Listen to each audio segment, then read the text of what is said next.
कौन आपन जानी डायल पैड रे 3 को लॉन्ग टाइम प्रेस करें कौन हम जानी ना फ्रेंड्स आज वीडियो में आपन को मोबाइल डायल पैड रो 3टी सीक्रेट सेटिंग विषय कहबी जहाँ आपंकर बहुत काम आसो। तो चलतु स्टार्ट करवा। हेलो फ्रेंड्स मु Loknath Barbati education YouTube channel रे आपन को स्वागत करुच्ची।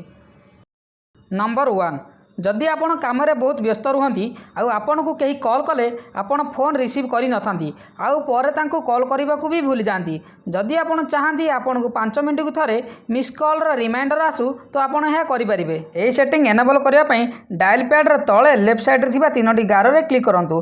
तापर आपनकर सेटिंग रे क्लिक करंतु।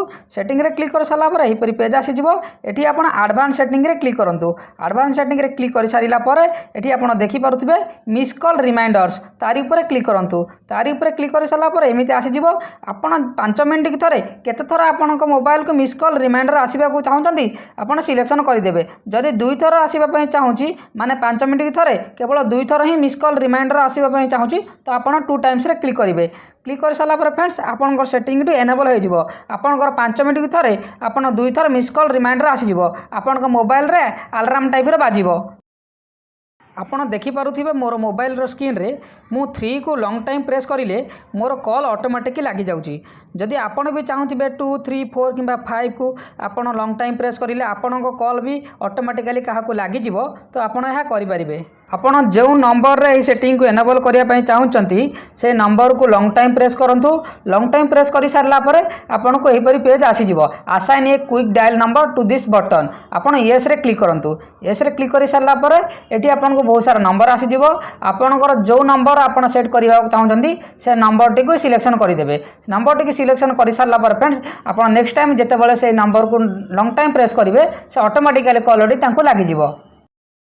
नंबर 3 जदि आपन चाहूथिबे केवल पर्टिकुलर जनकर कॉल आसिले आपनकर कॉल रेकॉर्डिंग करिया पई आउ कहार कॉल रेकॉर्डिंग न हेबा पई तो आपन यह करि परिबे। प्रथमे आपणकर डायल पैड ओपन करंतु आउ लेफ्ट साइड रे थिबा 3टी गार रे क्लिक करंतु। क्लिक कर सारला पर सेटिंग रे क्लिक करंतु। तापर एटी कॉल रेकॉर्डिंग रे क्लिक करंतु। कॉल रेकॉर्डिंग रे क्लिक कर सारला पर एही परि पेज आसीबो। एटी रेकॉर्ड कॉल्स ऑटोमेटिकली ऑफ अछि ताको ऑन कर दियंतु। ऑन कर सारला पर पुनी तळे 2टी नंबर आसिला ऑल नंबर्स सिलेक्टेड नंबर्स आपन सिलेक्टेड नंबर रे क्लिक करंतु। सिलेक्टेड नंबर रे क्लिक कर सारला पर पुनी 3टी ऑप्शन आसिला आपन कस्टम लिस्ट रे क्लिक करंतु। कस्टम लिस्ट रे क्लिक कर सारला पर तळे ऐड नंबर रे क्लिक करंतु। आड नंबर रे क्लिक कर सारा पर आपन जहार नंबर रे कॉल आसले रेकॉर्ड करबा को चाहउचंती ताकू सिलेक्शन कर दियंतु। सिलेक्शन कर सारा पर ऊपर टिक चिन्ह रे क्लिक करंतु। फ्रेंड्स आपनक नंबर डी ऐड हो जाइछि सही नंबर रु जेतेबेले भी कॉल आसीबो आपनकर ऑटोमेटिकल कॉल रेकॉर्ड हो जिवो। फ्रेंड्स यह थिला मोबाइल डायल पैड रो 3टी इंपोर्टेंट सेटिंग जहाँ आपन जानि जाइथिबे। जदि वीडियोटी भलो लागि थाए तो लाइक करंतु फ्रेंड को सह शेयर करंतु आउ आपनक मन जदि कोनोस कंफ्यूजन थाए तो आपन मते कमेंट करंतु।